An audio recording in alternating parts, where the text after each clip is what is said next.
wassalatu wassalamu ala asyrafil mursalin wa ala alihi wa ashabihi ajma'in.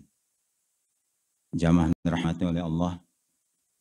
Alhamdulillah kita syukur pada Allah Subhanahu wa taala diberikan oleh Allah nikmatul hayah, nikmatul sihah, nikmatul faragh, nikmat kehidupan, kesehatan, serta Allah berikan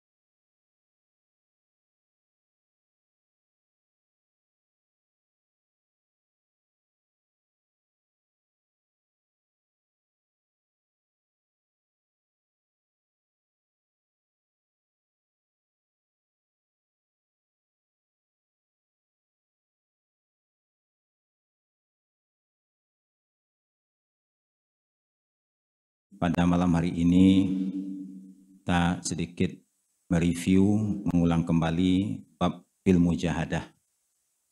Jadi bab ke-11 dalam kitab Riyadhus Shalihin, Al-Mujahadah. Dalam surah Al-Ankabut ayat 69, A'udzubillahi minasyaitonirrajim. Walladzina jahadu fina lanahdiyannahum subulana wa innallaha lama'al muhsinin. Dan mereka orang-orang yang jahadu fina. Jadi jahadu fina diartikan dalam bahasa kita bersungguh-sungguh dalam menjalankan apa yang diperintahkan oleh Allah dan apa yang dilarang. Karena ajaran itu dua. Pertama perintah, yang kedua larangan. Hanya ada amal ma'ruf, nahi mungkar. Jadi orang-orang yang jahadu, bersungguh-sungguh di sini digunakan kata-kata jahada yang juga berarti jihad, ya, berjuang. Karena di dalam melaksanakan perintah Allah, kita berhadapan dengan hawa nafsu yang ada pada diri kita sendiri, yang dimana hawa nafsu ini sangat menentang kalau diajak untuk melakukan kebaikan. Dan hawa nafsu ini justru yang diinginkannya adalah perbuatan-perbuatan buruk. Innan nafsa la ammaratum bisu. Nah, kita juga berjuang mengendalikan hawa nafsu, jangan sampai kita terjerumus dalam melakukan perbuatan-perbuatan buruk yang dilarang oleh agama. Di sini ada perjuangannya. Maka digunakan kata-kata jahadu fina lanahdiyannahum subulana, maka kami akan berikan hidayah. Allah berikan petunjuk sehingga kita bisa melaksanakan apa yang diperintahkan oleh Allah dan menjauhkan diri kita dari apa yang dilarang oleh Allah. Jadi kemampuan seseorang untuk melakukan kebaikan, seperti tadi kita melaksanakan sholat maghrib, maka itu adalah merupakan hidayah dari Allah. Allah bukakan pintu hati kita untuk bisa menjalankan agama ini tanpa ada keberatan sedikit pun. Dalam firman Allah dalam surah yang lain, surah Al-An'am yang 125 dinyatakan, "Famay yuridillahu ayyahdiyahu yashrah sadrahu lil Islam. Wa may yurid ayyudillahu yaj'al sadrahu dhayqan harajan ka'annama yas'adu fis sama'. Kadzalika yaj'alullahu rijsa 'alal ladzina la yu'minun." Maka barang siapa yang Allah menghendaki untuk mendapatkan hidayah. Jadi hidayah Allah ini ada di situ iradah Allah. Maka tidak semua manusia diberikan hidayah oleh Allah. Bahkan paman kandung Nabi sendiri, nama Abu Thalib, yang di hati kecilnya mengakui bahwasannya Nabi Muhammad ponakannya itu adalah utusan Allah, tetapi tidak mendapatkan hidayah dari Allah. Makanya turun ayat, ya, innaka la tahdi man ahbabta walakinnallaha yahdi may yasha.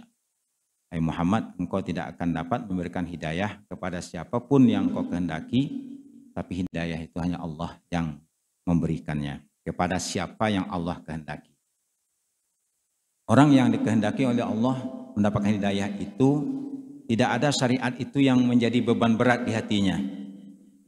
Fama yuridillahu ayyahdiyahu yashrah sadrahu lil Islam, lapang dadanya. Jadi lapang dada itu maksudnya tidak ada Kisah berat, diperintahkan sholat, laksanakan, datang Ramadan, dia melaksanakan puasa Ramadan, diberi rezeki oleh Allah, dia berinfak, bersedekah, melakukan zakatnya, datang nanti masa berkurban, dia berusaha untuk berkurban, menyembelih hewan kurban, tidak sedikit pun keberatan di hatinya. Kenapa? Karena mendapatkan hidayah dari Allah. Namun walaupun demikian, harus ada upaya kita, karena di dalam diri kita itu ada namanya hawa nafsu.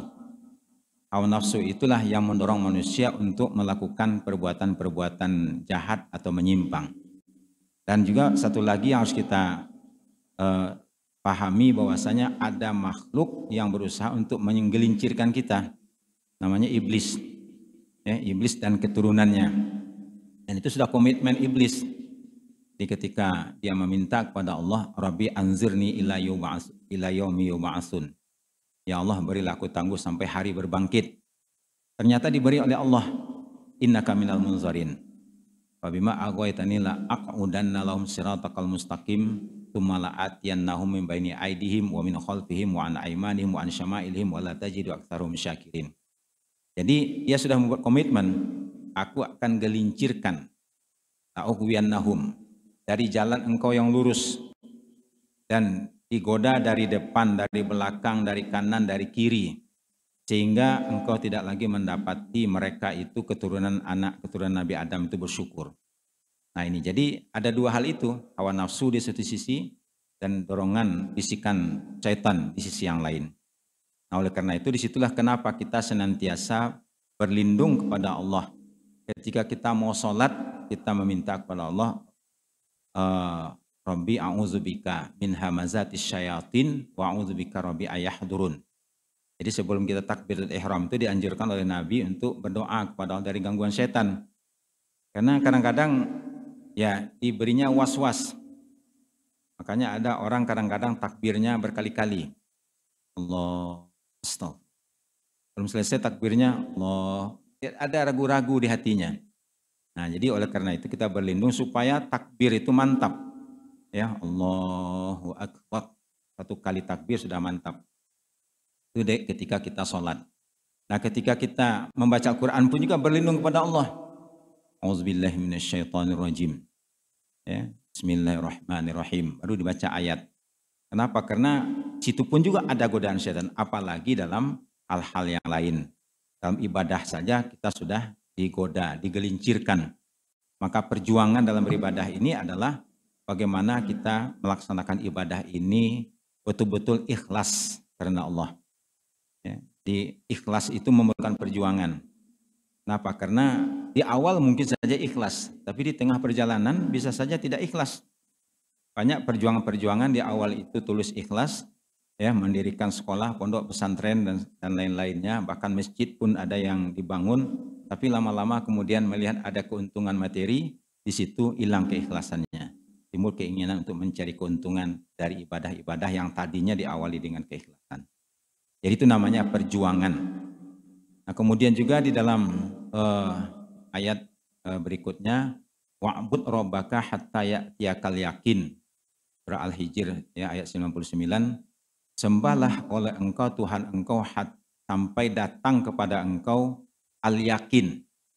Ya.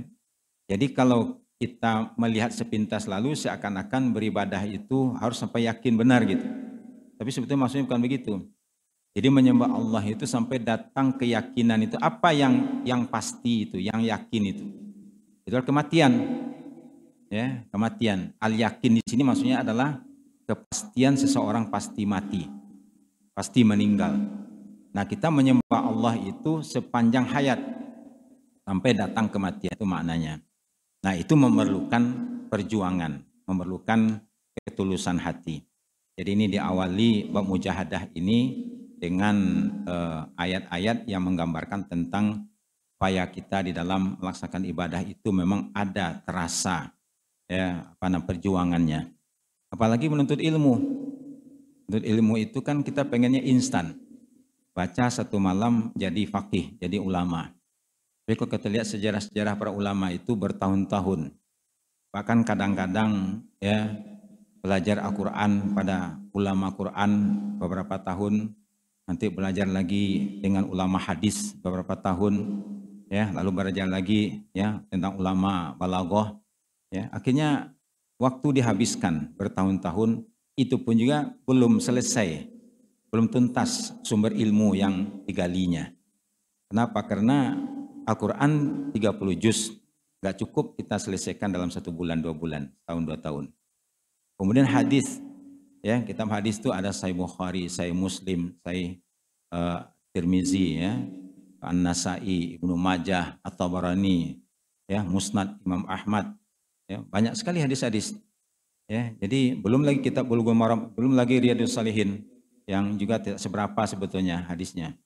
Jadi memerlukan waktu yang cukup lama ya dalam kita menuntut ilmu. Jadi itu memerlukan sebuah kesabaran. Makanya Imam Asy-Syafi'i itu membuat sebuah syair gitu kan, bahwasanya seseorang yang ingin menuntut ilmu itu ada beberapa persyaratannya, ya. Dan tanalal ilma illa bisittatin. Seorang tidak bisa mencapai ilmu kecuali dengan 6 hal. Pertama, harus memiliki zakat. Ya, zakat itu harus cerdas. Ya, harus cerdas. Para ulama itu harus cerdas. Kemudian yang kedua, tulus zaman, ya, waktunya panjang. Ya, bukan berarti kalau kuliah harus berlama-lama. Ya. Tulus zaman di sini maksudnya memerlukan waktu. Kemudian harus dengan bimbingan ustaz, ya, bi irsyadil ustaz. Ya, tidak bisa kita belajarnya ke Mbah Google. Ya, kalau belajar ke Mbah Google ya bisa salah nanti, bisa sesat. Nah, kemudian juga perlu biaya, ya, dana dan lain-lainnya. Jadi ini adalah perlu kesabaran. Nah, kemudian dalam hadis yang pertama dalam kitab Riyadhus Shalihin ini, An Abi Hurairah radhiyallahu anhu qala Rasulullah sallallahu alaihi wasallam, innallaha ta'ala qala, sesungguhnya Allah Ta'ala berfirman, tapi ini hadis qudsi namanya. Man 'ada li waliyan faqad azantuhu bil harbi. Barang siapa yang memusuhi waliku, maka aku akan umumkan perang dengan orang tersebut. Jadi ada di sini disebut dengan waliku, disebut dengan wali Allah. Jadi orang yang memusuhi wali Allah, urusannya bukan dengan orang itu, tapi dengan Allah Subhanahu wa taala. Nah, siapakah wali Allah ini? Bukan hanya 9 saja wali Allah, tapi wali Allah itu adalah disebutkan di dalam surah Yunus, ya, ayat 62-63. Ala inna awliya Allahi la khaufun alaihim wa lahum yahzanun. Ketahuilah sesungguhnya wali-wali Allah itu sudah tidak ada lagi rasa takut dan juga rasa sedih di hati mereka dalam menghadapi kehidupan ini. Kenapa? Karena dia dekat dengan Allah. Dia Allah jaga hatinya. Walaupun menghadapi berbagai macam ujian dan cobaan, tetap dia itu menghadapinya dengan dengan keberanian, ya, tidak bersedih hati. Lalu dijelaskan siapa mereka ini? Alladzina amanu wa kanu yattaqun. Adalah mereka itu adalah orang-orang yang beriman. Alladzina amanu, orang-orang yang beriman, wa kanu yattaqun, dan mereka itu bertakwa. Jadi keimanan dalam diri itu melahirkan sebuah sikap takwa. Takwa ini diartikan oleh para ulama kemampuan seseorang melaksanakan apa yang diperintahkan dan kemampuan seseorang untuk menghindari apa yang dilarang. Itu namanya takwa. Jadi pernah diberikan contoh oleh sahabat, itu orang yang berjalan di suatu jalan, lalu di depannya itu ada lubang, ada batu, ada berbagai macam rintangan. Lalu kemudian dia itu memilih, ya, jalan yang menyelamatkan, tidak terjerumus dalam lubang, tidak terjerumus dalam batu, kesandung dan segala macam. Nah, itu namanya ketakwaan. Jadi kehati-hatian. Ya, kehati-hatian.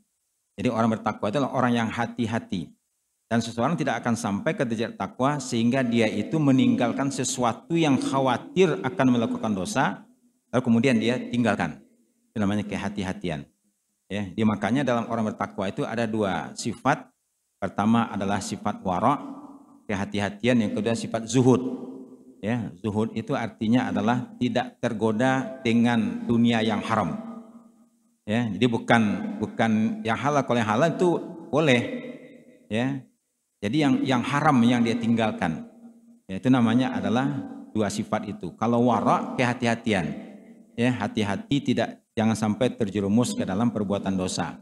Ya, contoh kehati-hatian Rasul itu kalau ada korma yang jatuh dari pohonnya, kan kalau korma itu udah matang dia jatuh. Ya, makanya sering orang mencontohkan korma gitu ya. Nah, kalau di kita contohnya duren. Duren itu kalau matang jatuh juga. Ya, makanya ada istilah mendapatkan durian runtuh. Nah, gitu kan. Yang mendapatkan keberuntungan. Jatuh, dia nggak langsung makan. Kenapa? Dia lihat dulu ini orang yang menanam korma ini niatnya sedekah atau tidak.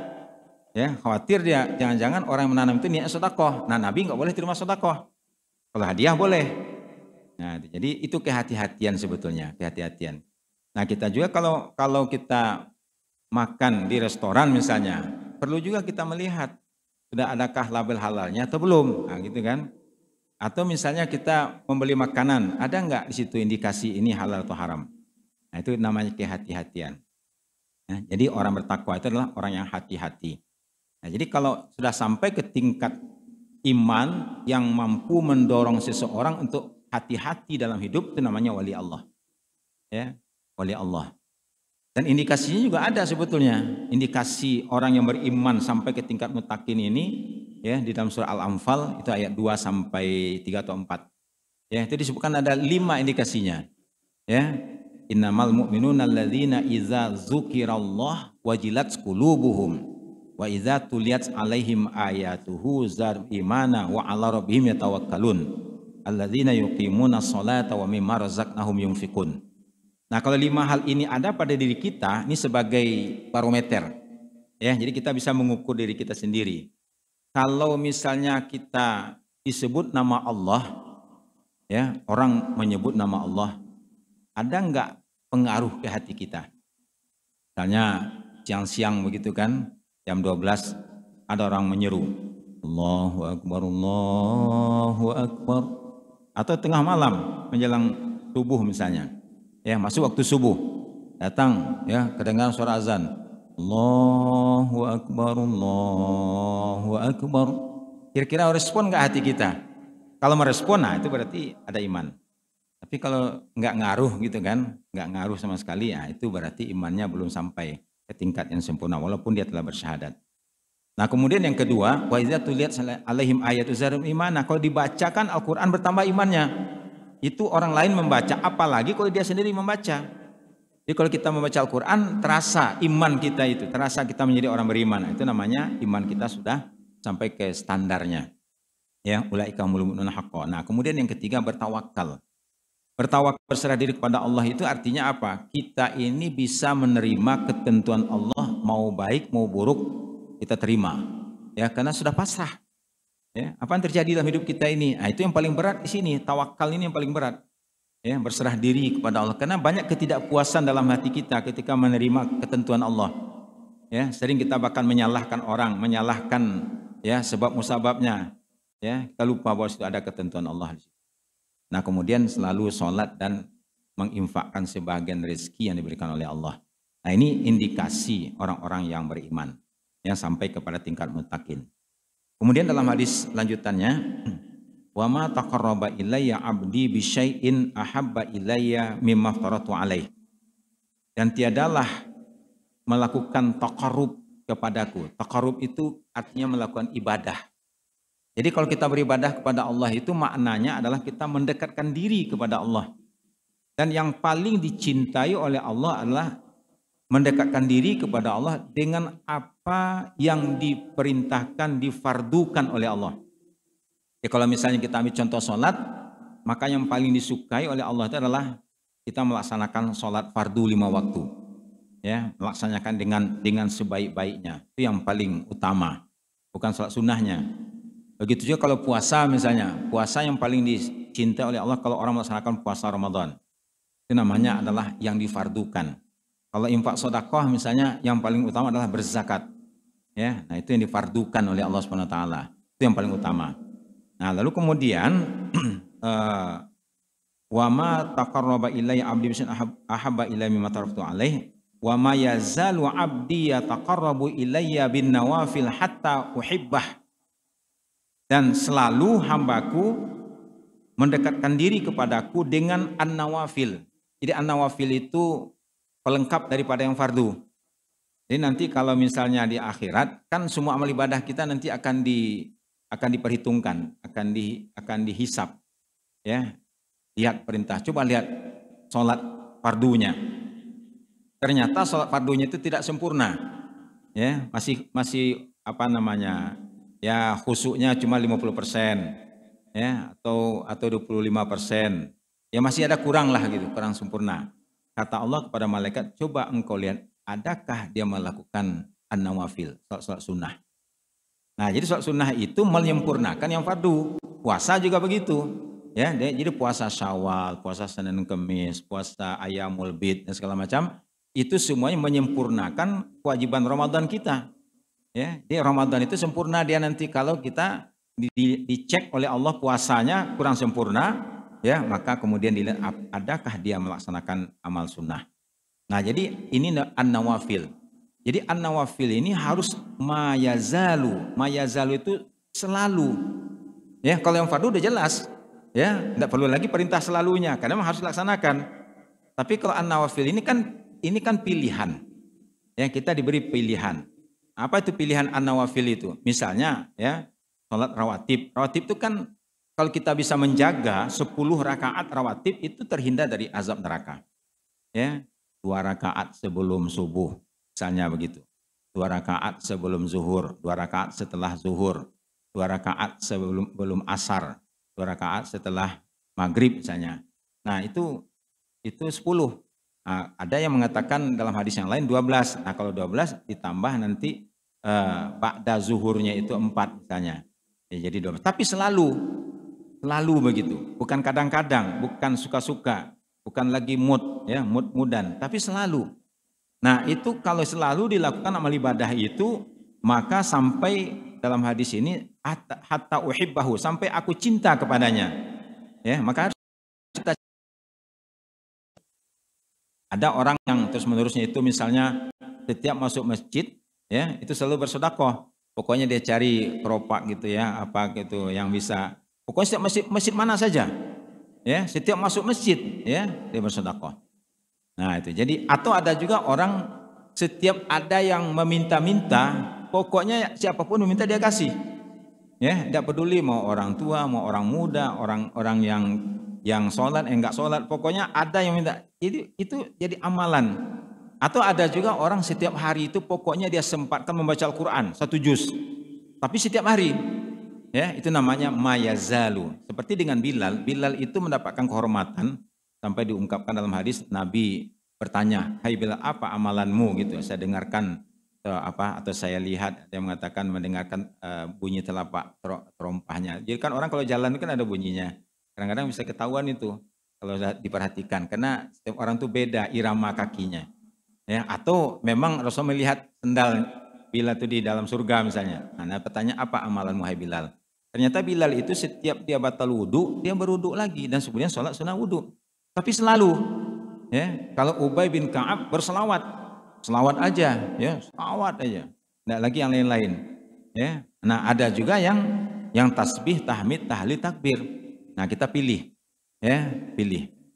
Nah kita jadikan sebagai amalan, ya, yang rutin kita lakukan dalam kehidupan kita. Hatta uhibbahu kata Allah, sampai Allah cinta kepadanya. Fa idza ahbabtuhu kuntu sam'u alladhi yasma'u bihi wa basaruhu alladhi yubsiru bihi wa yadahu allati yabtishu biha wa rijlahu allati yamshi biha wa in sa'alani a'taituhu wa la in ista'azani la'u'izannahu. Rawahul Bukhari. Kalau Allah sudah cinta kepada hambanya, maka ketika hamba itu mendengar, Allah bersama dengannya. Ketika dia melihat, Allah bersama dengannya. Ketika tangannya menjangkau atau menandatangani, Allah bersama dengannya. Ketika melangkah, Allah bersama dengannya. Maksudnya apa? Dibimbing oleh Allah. Jadi nggak mungkin tangannya itu akan menandatangani suatu proyek fiktif misalnya, atau laporan palsu, ya. Atau kalau dia mahasiswa, nggak mungkin dia melakukan manipulasi dalam menulis tesis, disertasi ataupun skripsi. Kenapa? Karena dia dibimbing oleh Allah Subhanahu wa taala.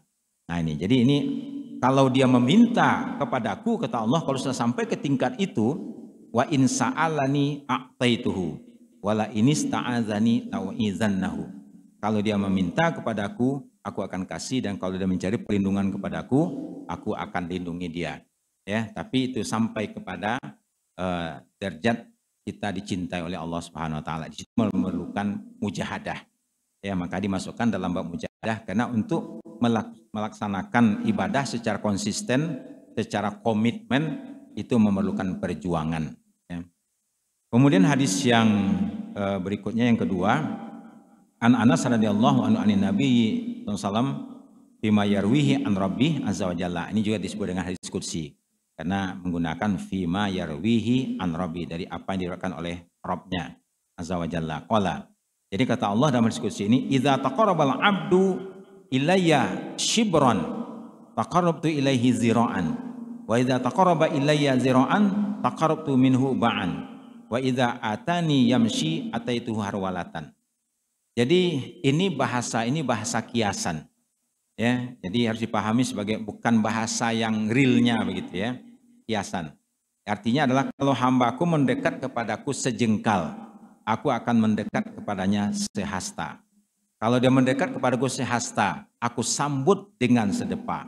Kalau dia datang kepadaku berjalan, aku sambut dengan berlari. Ini maknanya adalah kiasan ya. Begitu Allah Subhanahu wa taala itu merespon setiap amal perbuatan dilakukan oleh hambanya. Itulah maknanya ya, bahwasanya Allah tidak akan pernah melakukan kezaliman terhadap hambanya.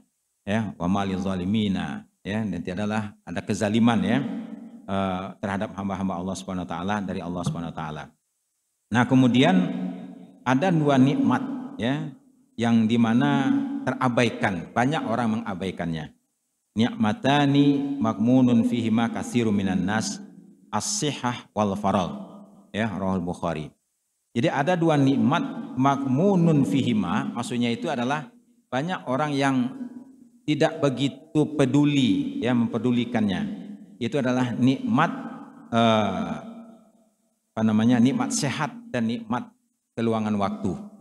Jadi ketika sehat itu kita lupa ya. Jadi makanya waktu sehat itu banyak orang itu tidak menggunakannya maksimal ya ketika sehat. Ya, baru kalau sudah sakit-sakitan, baru kemudian ingin beribadah ini, ingin baca Quran ya. Begitu matanya sudah mulai kabur, ya, aduh coba kalau mata saya sehat saya akan baca Quran ini. Ya. Kalau kakinya sudah sakit-sakitan, aduh saya kalau sehat mau pergi ke masjid terus nih. Ya, tapi kakinya sudah sakit-sakitan, ya, baru berkeinginan untuk itu. Nah, kenapa? Karena memang banyak orang itu sehat itu baru terasa kalau sudah sakit. Ya, kalau sakit udah pergi ke dokter, baru kata dokter, ya kamu harus menjaga pola makan. Kenapa nggak dari dulu aja dijaga pola makannya? Ya, pola makan Nabi itu, ya, makan ketika lapar, berhenti sebelum kenyang, bisa nggak kita begitu? Ya, makannya ketika lapar. Kalau udah lapar makan nikmat, tapi dihentikan ketika sudah mau kenyang. Ya, kalau kita makan kan sampai kekenyangan, sampai nggak ada ruang lagi di perut. Ya. Seharusnya kan dibagi 3 perut itu. Ada untuk bernapas, ya, ada untuk makan, ada untuk minum. Ya, itu ada ruangnya. Tapi kadang-kadang kita penuhi semuanya. Itu yang menyebabkan penyakit. Ya, nah itu nikmat sehat. Nah, kemudian nikmat keluangan waktu. Ya, banyak orang itu tidak menggunakan waktu dengan semestinya. Makanya Nabi mengingatkan ya, igtanim khamsan qabla khamsin. Ya, ambil 5 perkara sebelum 5 perkara datang. Ya, hayataka qabla mautik, hidup sebelum mati. Kalau udah mati menyesal. Banyak ya ayat-ayat menggambarkan tentang penyesalan-penyesalan ya. Ya, orang begitu ketika sudah meninggal. Laula akhartani ila ajalin qarib ya fa asadda wa aqum minas solihin. Tuhai sekiranya aku diberi tangguh sajalah ya, agak sejenak aku akan bersedekah. Ya, aku akan menjadi orang-orang soleh. Atau nanti penyesalan orang-orang kafir minta kepada Allah supaya dikasih kesempatan di dunia lagi. Untuk apa? Untuk beribadah kepada Allah. Tapi waktu sudah sudah lewat, ya sudah tidak bisa lagi, ya dikejar begitu. Nah, ini persoalan waktu ini memang harus ya kita gunakan. Mumpung yang masih muda-muda nih, ya kalau kita yang sudah tua-tua di atas 50 tahun pengen menghafal Quran, tapi ya ada orang mengungkapkan ya belajar di waktu kecil bagaikan menulis di atas batu. Tapi kalau belajar kalau sudah tua itu seperti orang menulis di atas air. Ya, kuliah kafirun itu nggak tamat-tamat. Ya, gitu kuliah kafirun ragu lagi terus gitu. Nggak selesai-selesai gitu. Kenapa? Karena menghafalnya sudah umur 60 tahun. Ya, nah, tapi menghafalnya umur 15 tahun, 20 tahun. Ya, kalau masih mahasiswa, ya sebelum berkeluarga. Tapi kalau bagusnya, ya kalau sudah berkeluarga udah banyak. Ya, mikirin kontrakan. Ya, kalau punya anak nanti mikirin susu anak, anak sakit, anak itu macam-macam. Nah, maka kesempatan. Makanya sabah baka qabl haramik. Ya, masa mudamu sebelum datang hari tua. Ya, haramik itu. Haram itu hari tua. Ya, dan hari tua pun juga ya ada saatnya juga yang disebut dengan arzalil umur. Ya, ada saatnya ya arzalil umur. Ya, dan itu tanda-tandanya ada. Ya, kalau kita sudah mulai ragu dengan nama ya anak kita misalnya. Apa ini namanya? Ini pertama apa yang kedua? Nah, itu tanda-tanda itu. Ya, kadang-kadang ada orang, "Bapak, itu anak Bapak nomor berapa?" Nah, panggil, "Jang, sini sebentar, Jang. Kamu anak Bapak nomor berapa?" Nah, itu namanya sudah. Apalagi kalau nanti ya nanya sama istrinya sendiri, "Kamu siapa sih? Kok ngurus-ngurus saya terus gitu?" Ya, itu udah lupa istrinya. Nah, itu namanya sudah arzalil umur. Ya, atau ngobrol. Ngobrol, "Oh ya, kamu siapa ya nama?" Sebelah, "Kan saya anak Bapak." "Oh ya." Ngobrol-ngobrol lagi, "Kamu siapa ya?" Jadi itu namanya sudah arzalil umur itu. Nah, itu harus diantisipasi. Caranya bagaimana? Yaitu dengan banyak baca Al-Quran. Ya, dengan kita banyak baca Al-Quran, insya Allah, ya, walaupun kita nggak bisa menghalangi proses tua, nggak bisa. Obat apapun ya, bolehlah misalnya sekarang ada operasi plastik, ya, bapak atau ibu-ibu misalnya pergi ke dokter kulit, ya, operasi saya pengen muda lagi, ya, padahal sudah umur 70 tahun, ya, mukanya ya muda seperti artis Korea, tapi lehernya tetap nenek-nenek. Ya, nggak bisa gitu kan. Nah, jadi memang nggak bisa, kulit nggak bisa diinikan. Ya, jadi itu namanya adalah hari tua nggak bisa. Nah, sebelum datangnya kita apa namanya gunakan. Ya, sehat sebelum sakit. Kalau udah sakit, ya apalagi ada disebut dengan maradon mufsida.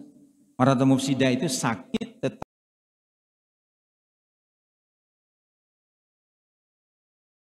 kaki nggak bisa digerakkan, mulut juga susah digerakkan, makanya disuapin tumpah-tumpah terus. Kasih minum pun nggak masuk-masuk juga, ya. Nah, akhirnya pakai selang disemprot, ya. Akhirnya bisa juga masuk. Nah, sudah susah, ya. Nah, itu ada saat-saat seperti itu. Nah, sebelum datang saat seperti itu, maka kita gunakan semaksimal mungkin untuk beribadah pada Allah Subhanahu Wa Taala. Itu namanya adalah bermujahadah di waktu muda. Jadi kalau ada anak muda yang mampu menjaga dirinya tidak terpengaruh dengan pergaulan bebas, maka nanti di hari akhirat dia termasuk salah satu kelompok yang mendapatkan perlindungan Allah, naungan Allah. Ya, bayangkan nanti di mahsyar itu berdiri ya tanpa memakai pakaian sama sekali. Panas ya, matahari itu ada, mataharinya ada juga, cuman sangat berbeda, sangat dekat. Ya, lapar luar biasa, makanan nggak ada. Haus luar biasa, minuman nggak ada. Nah, tapi ada orang yang mendapatkan naungan, perlindungan Allah. Walaupun lapar, apa namanya, menyakitkan ya, tidak parah lah begitu. Haus juga, tapi masih bisa lah ditahan. Ya, itu namanya mendapatkan naungan, ya, naungan sebelum hari apa namanya, sebelum dipanggil. Karena nanti kita masing-masing itu dipanggil satu persatu, ya, untuk mempertanggungjawabkan. Ya, tapi sudah dikasih dulu kitab catatan amal. Ya, catatan amal kita, makanya nggak perlu kita sekarang itu membuat autobiografi. Sudah dia ada malaikat yang mencatatnya. Ya, tinggal nanti membaca aja lagi. Nah, nanti suruh baca. Iqra kitabak. Kafa binafsikal yawma 'alaika hasibah. Baca kitabmu. Ya, nanti kamu sendiri pun bisa menjadi pengadil. Makanya kita ada orang baca kitab itu wajahnya gembira ada. Ya, senang, gembira begitu. Karena dilihatnya semuanya nilainya bagus-bagus semua. Ibarat orang terima rapor gitu kan. Nah, semuanya nilainya bagus. Ujung-ujungnya Anda adalah ahli surga. Ya, nah ujung-ujungnya nanti ada Anda ahli neraka. Di situ kelihatan wajahnya muram. Ya, nanti di yaumil mahsyar.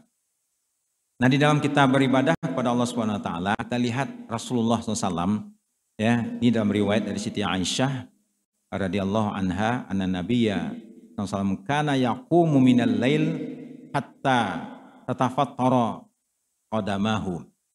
Rasulullah itu kalau bangun malam, ya, bangun malam, itu sholat malam, ya, sampai kakinya bengkak. Ya, sampai kakinya bengkak. Ya, kenapa? Lama berdiri. Ya. Sehingga istrinya bertanya, ya, melihat kondisi Rasulullah itu, Siti Aisyah bertanya-tanya.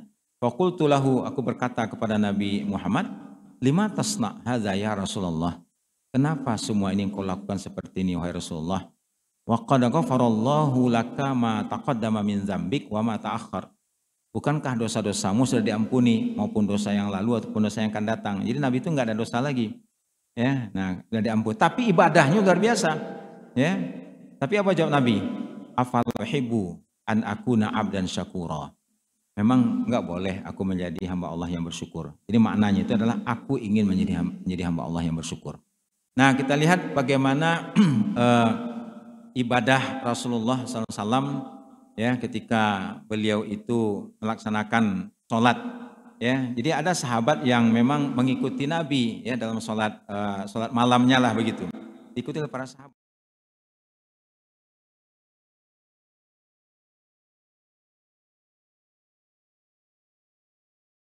Baru ruku setelah 100 ayat. Ya. Begitu selesai sholat Al-Baqarah selesai, nanti masuk Ali Imran, tamat Ali Imran, baru kemudian ruku. Ya, nanti An-Nisa juga begitu. Nah, siapa yang kuat? Kita baru coba imam baca 1 halaman saja. Nah, itu sudah besok jangan lagi lah sholatnya. Ya, terlalu kepanjangan ayatnya gitu. Dalam mengungkapkan ibadah kepada Allah, ya, nggak bisa kita mengikutinya. Nah, tapi yang penting bagi kita adalah bagaimana kita berusaha untuk melaksanakan, ya, semaksimal mungkin. Ya, Rasulullah mengatakan al-mu'minul qawi khairun wa habu ilallah minal mu'minid dhaif wa fi kulli khair. Jadi orang mukmin yang kuat, ya, itu lebih baik dan lebih dicintai oleh Allah dari seorang mukmin yang dhaif. Nah, di situ perlunya kita menjaga kesehatan fisik, ya, sehingga sehat dan kuat beribadah kepada Allah Subhanahu wa taala. Jadi enggak berdiri untuk sholat itu enggak menggigil lutut gitu. Ya, baru dibaca surat surat Al-Ikhlas, ya, masih oke lah surat Ikhlas. Tapi begitu dibaca surat Sabbihisma rabbikal a'la, amayatasaalun, waduh, ini amayatasaalun dibaca. Ya, nah itu namanya tidak kuat. Ya, jadi oleh karena itu harus olahraga juga pagi. Nah, cuman kadang-kadang di masyarakat kita tuh aneh, ya, Pak, pagi-pagi dia keliling komplek jalan. Berapa putaran Pak? Ini udah 4-5 kali putaran komplek. Ya, kok tadi pagi nggak sholat subuh ke masjid? Aduh, itulah lutut saya sakit katanya. Ya, jadi waktu sholat subuh lututnya sakit, tapi keliling komplek bisa 50 kali putaran. Nah, itu yang luar biasanya gitu kan, ya. Jadi oleh karena itu memang perjuangannya di situ. Ya, al-mu'minul qawi khairun ahabbu ilallah minal mu'minid dhaif. Wa fi kulli khair, pada setiap amalan kebaikan apapun, ya, tetap yang kuat, ya, itu lebih baik. Misalnya kuat dalam beribadah, kuat dalam berinfak, bersedekah, ya, kuat dalam berdakwah misalnya begitu, yaitu al-mu'minul qawi. Nah, kemudian Nabi mengatakan ihris ala ma yanfa'uk wasta'in billah wala ta'jas. Ya, wa in asabaka syai'un fala taqul law anni fa'altu kana kaza wa kaza. Walakin qul qadarallah wa ma syaa fa'ala fa inna law taftahu amala syaitan. Ya, rawahu Muslim. Jadi Nabi mengatakan ihris ala ma yanfa'uk. Jadi kata-kata hirsun itu kan artinya kan serakah sebetulnya. Ya, lebih banyak maknanya negatif, tapi dalam konteks kebaikan tidak apa-apa. Ya, jadi kita digunakan kata serakahnya ihris ala ma yanfa'uk terhadap sesuatu yang mendatangkan manfaat, itu menandakan bahwasanya kita memang harus punya punya semangat, ya, semangat yang kuat dalam kebaikan yang mendatangkan manfaat bagi kita dunia dan hari akhirat. Wasta'in billah wala ta'jiz, dan selalu minta pertolongan kepada Allah dan jangan terasa lemah. Ya, jadi kalau kita meminta perlindungan kepada Allah itu terus menerus, ya, walaupun seakan-akan apa yang kita minta itu kok belum dikabulkan begitu, tapi tetap, ya, tidak boleh ada putus asa, ya, dalam meminta kepada Allah Subhanahu wa taala. Itu namanya wala ta'jiz. Dan kalau kita ditimpa oleh sesuatu, jangan mencari alasan, ya, mencari dalih.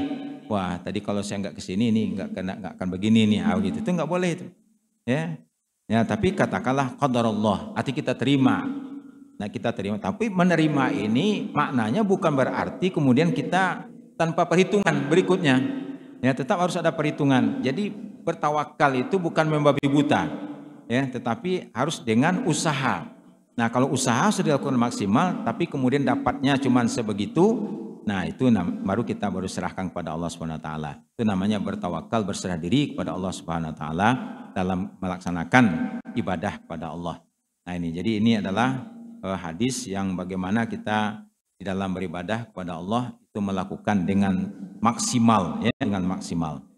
Nah, kemudian dalam hadis berikutnya anna Rasulullah SAW qala hujibatin nar bisyahawat wa hujibatil jannah bil makarih. Ya, ada juga dalam riwayat yang lain redaksinya huffat, ya, huffatin nar bisyahawat wa huffatil jannah bil makarih. Ya, yang artinya adalah hujibat itu kan terhalang, ya. Jadi hujibat, ya, neraka itu dihalangi oleh syahwat. Artinya kalau orang itu melewati halangan itu, dia tempuh halangan itu, ya, pagar itu dia jebol, dia masuk neraka dia. Ya, artinya dengan melaksanakan syahwat, ya, orang itu akan berarti dia menjebol, ya, pintu neraka. Nah, kemudian jannah, surga itu bil makari, yang tidak disenangi oleh hawa nafsu. Ya, apa yang tidak disenangi oleh hawa nafsu? Bangun malam, ya, untuk tahajud. Tapi bangun malamnya tahajud, bukan bangun malam karena Manchester United atau Liverpool apalah begitu, ya, yang tengah malam itu. Nah, bukan itu. Tapi dorongan untuk melaksanakan tahajud, ya, wa minal laili fatahajjat bihi nafilatan lak. Ya, nah itu. Jadi itu dia bangun, ya, itu namanya adalah yang menghalang surga itu kan bil makarih. Jadi kalau dia jebol itu masuk surga dia. Nah, jadi artinya adalah perbuatan-perbuatan yang berkaitan dengan pemuasan hawa nafsu itu ujungnya adalah neraka. Tapi segala ibadah-ibadah yang bertentangan dengan keinginan hawa nafsu, nah itu adalah surga. Ya, makanya kalau ibadah puasa, kenapa balasannya surga? Ya, karena dia berkaitan dengan hawa nafsu. Kita nggak boleh makan, tidak boleh minum, ya. Bahkan tidak boleh juga melihat, ya, apa-apa yang dilarang gitu, mendengar juga kalimat-kalimat yang tidak boleh didengar selama berpuasa, ya. Nah, itu ditahan. Nah, ketika itu ditahan, nah itulah orang yang nanti menahan, mengendalikan hawa nafsunya. Itu maknanya adalah hujibatin naru bisyahwat wa hujibatil jannatu bil makarih. Ya, jadi neraka itu dikelilingi, pagarnya itu adalah syahwat. Artinya kalau orang itu melaksanakan keinginan hawa nafsunya, berarti dia telah membuka dirinya, menjatuhkan dirinya ke dalam neraka. Tapi kalau dia misalnya mampu mengendalikan, ya, sesuatu yang tidak disukai oleh hawa nafsu bil makarih, maka dia akan dimasukkan ke dalam surganya Allah. Itu maknanya adalah al jannatu huffat, ya, bil makarih, ya, surga dikelilingi oleh hawa nafsu, oleh sesuatu yang tidak sesuai dengan keinginan hawa nafsu. Jamaah sekalian dirahmati oleh Allah. Oleh karena itu di dalam kita beribadah kepada Allah Subhanahu wa taala, marilah kita berusaha untuk memaksimalkan, ya, bermujahadah. Kenapa? Karena diri kita itu ada memang dorongan-dorongan hawa nafsu, yang dimana kecenderungan hawa nafsu itu adalah agar supaya seseorang itu terhalang, ya. Jadi hawa nafsu itu mendorong untuk melakukan perbuatan dosa dan maksiat, sedangkan ibadah kepada Allah itu adalah membuka pintu-pintu surga, dan itu memerlukan perjuangan. Dan mudah-mudahan, ya, waktu yang singkat ini, ya, kita gunakan untuk beribadah kepada Allah Subhanahu wa taala dengan berbagai macam ibadah yang bisa kita lakukan, karena amal ibadah inilah yang nanti akan menemani kita nanti ketika kita meninggal dan kemudian berada di alam kubur, di alam barzakh. Nabi mengatakan dalam satu hadis, yatsba'ul mayyita salasah, 3 yang mengiringkan atau mengikuti mayit. Pertama adalah ahluhu, yang kedua adalah wa maluhu, yang ketiga adalah amaluhu. Ya, jadi kata Nabi, fayaji'u isnani wa yabqa wahid. Yang dua kembali, yang satu tinggal. Yang kembali adalah ahluhu wa maluhu. Jadi harta dan keluarga akan kembali ke tempatnya semula. Nah, sementara amal itu akan bersama dengan kita. Jadi itu marilah kita tingkatkan amalia kita, sehingga amal kita ini akan menyelamatkan kita. Ini kajian kita di malam hari ini, mudah-mudahan ada manfaatnya, dan mari kita tutup dengan doa kepada majelis. Ya, subhanakallahumma rabbana bihamdika, asyhadu an la ilaha illa anta astaghfiruka wa atubu ilaik. Assalamualaikum warahmatullahi wabarakatuh.